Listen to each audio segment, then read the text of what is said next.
जादुई बीज और रहस्यमयी बैल। दोस्तों, क्या आपने कभी सुना है किसी ऐसे बीज के बारे में जिसे बोते ही पूरी जिंदगी बदल जाती हो? और क्या आपने कभी किसी ऐसे बैल के बारे में सोचा है जो सिर्फ खेत जोतने वाला जानवर ना होकर रहस्यों का पहरेदार हो? आज की कहानी हमें लेकर जाएगी एक ऐसे गांव में जहां भूख, गरीबी और सपनों की लड़ाई के बीच छिपा है जादुई बीज और रहस्यमयी बैल का राज। गांव सोनपुर में एक गरीब किसान रामलाल रहता था। खेत बंजर हो चुके थे, बारिश का नामो निशान नहीं था। घर में उसकी बीबी गौरी और एक छोटा बेटा मुकुल था। गौरी परेशान होकर बोली, रामलाल जी, ये 5वीं बार है जब हमने बीज बोए और फसल उगने से पहले ही सूख गई। अब हम क्या करेंगे? घर में अनाज का एक दाना भी नहीं बचा। रामलाल थके हुए अंदाज में बोला, गौरी, मैं भी ये सोच सोच कर परेशान हूँ। शायद अब हमें मजदूरी करके पेट पालना होगा। मुकुल मासूमियत से बोला, बाबा, अगर खेत में बीज नहीं उगते तो क्यों ना कोई नया जादुई बीज बोकर देखे।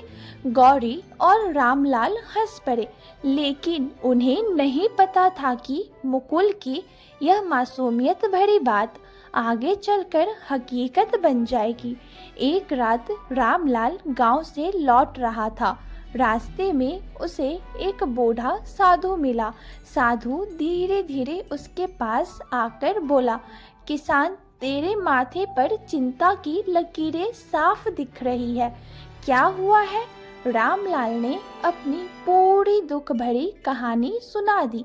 साधु मुस्कुराया और अपनी झोली से एक छोटा सा चमकता हुआ बीज निकाल कर दिया। साधु बोला, ये बीज साधारण नहीं है, इसे खेत में बो देना, लेकिन याद रखना, इसे बोने के बाद जो भी बैल तुम्हें खेत जोतने में मदद करे वही तुम्हारे भाग्य का साथी बनेगा। रामलाल हैरान रह गया। वह चौंक कर बोला, बाबा, ये बैल वाला राज समझ नहीं आ रहा। साधु रहस्यमयी मुस्कान के साथ बोला, समझ जाओगे जब समय आएगा। साधु रात के अंधेरे में गायब हो गया। सुबह रामलाल ने खेत में वह बीज बो दिया। कुछ ही घंटों में जमीन से हल्की हल्की हरी रोशनी फूटने लगी। तभी अचानक खेत में एक काला सफेद रहस्यमयी बैल आ गया। गौरी डरते डरते बोली, अरे, ये बैल कहाँ से आ गया? इसका मालिक कौन है? रामलाल आश्चर्य में सोचा, शायद यही वो बैल है जिसके बारे में साधु जी ने कहा था। बैल अपने आप हल से जुड़ गया और खेत जोतने लगा। जैसे जैसे बैल हल चलाता गया, मिट्टी से सुनहरी चमक निकलती गई। कुछ ही दिनों में खेत में फसल लहलहाने लगी। गेहूं, धान, सब्जियां, यहाँ तक कि अनोखे फल भी उग आए जो गांव में किसी ने पहले कभी नहीं देखे थे। गांव वाले हैरान रह गए। पहला गांव वाला बोला, अरे रामलाल, तेरे खेत में तो जैसे स्वर्ग उतर आया हो। दूसरा गांव वाला बोला, ये कैसे हुआ? इतना चमत्कार तो कभी देखा नहीं। रामलाल तो गर्व से ऊंचा हो गया, लेकिन मन में डर बैठ गया, ये बैल आखिर है कौन? एक रात रामलाल ने देखा कि बैल खेत में खड़ा आसमान की तरफ देख रहा है। उसकी आंखें रोशनी से चमक रही थी। रामलाल धीरे से बोला, तू कौन है? जानवर होकर इतना चमत्कार कैसे कर सकता है? बैल ने पहली बार इंसानी आवाज में जवाब दिया, मैं साधारण बैल नहीं हूँ, मैं उस जादुई बीज का रक्षक हूँ। यह बीज हर उस इंसान को मिलता है जो सच्चा, मेहनती और ईमानदार हो।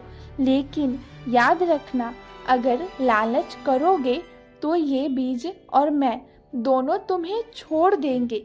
रामलाल दंग रह गया।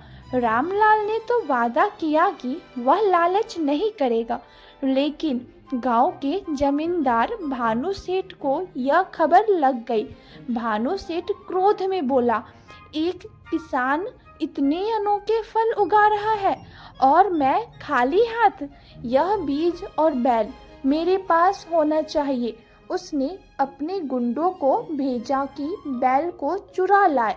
रात में गुंडे बैल को पकड़ने आए, लेकिन जैसे ही उन्होंने बैल को बांधने की कोशिश की, बैल की आंखें लाल हो गई और उसने एक जोरदार गर्जना की। पूरा गांव जाग उठा।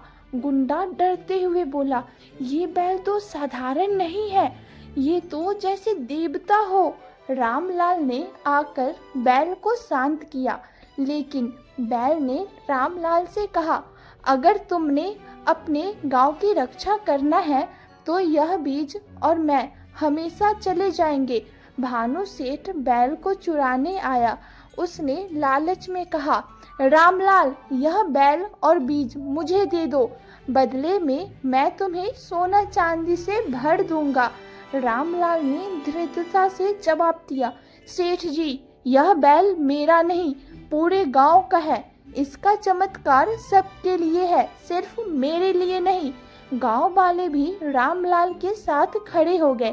भानु सेठ गुस्से में बैल पर वार करने ही वाला था कि अचानक जमीन फट गई और वह वहीं समा गया। बैल ने आशीर्वाद दिया।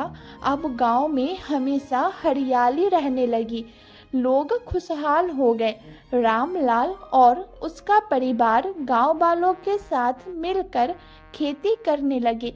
मुकुल खुश होकर बोला, बाबा, देखा ना, मेरा जादुई बीज वाला सपना सच हो गया ना।